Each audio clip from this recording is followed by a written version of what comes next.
Tonight on Solved Mysteries. They called him the Paint Swatch Predator.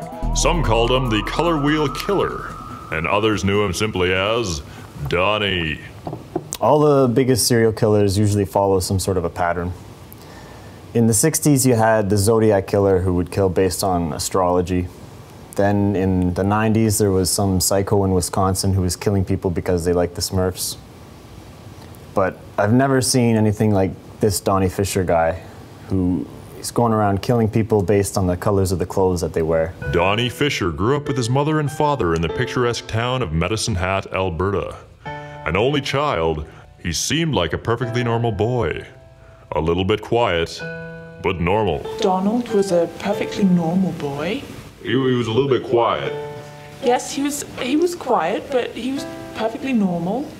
Donnie did this when he was just 2 weeks old. He got obsessed with those coloring books. He used to do what, 100, 150 of those a month? It didn't take long though before Donnie's obsession with color began to take over his entire life. Well, we were friends, I think, first grade. We were about 6 years old. A lot of the other kids didn't like Donnie. They didn't get along. He was very insistent, always obsessed with color. We got along really well because of my condition. I only see the blues, the reds, the primaries. Straight out of high school, Donnie discovered the world of fashion. He was such a character. He always came up with these new colors. One season it'd be blue, and the next season vermilion. And I don't know how he came up with these things, but he always had the fashion world guessing. He was out there doing it, you know, he was doing it by himself, like some kind of do-it-yourselfer, if you can say such words together. But nobody knew where he was getting all these colors from. Cold-blooded murder.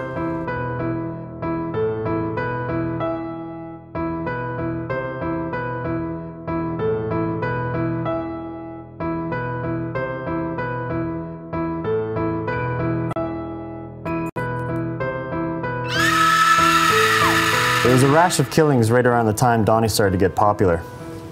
Then we noticed a pattern developing between the victims and the colors of clothes that they'd be wearing. We had to start looking to paint swatches for clues.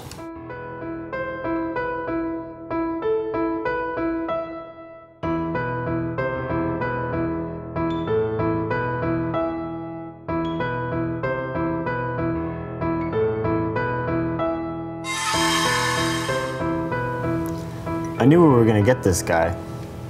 At one point or another, all killers get sloppy. And in this case, it came down to a pair of men's pink underwear.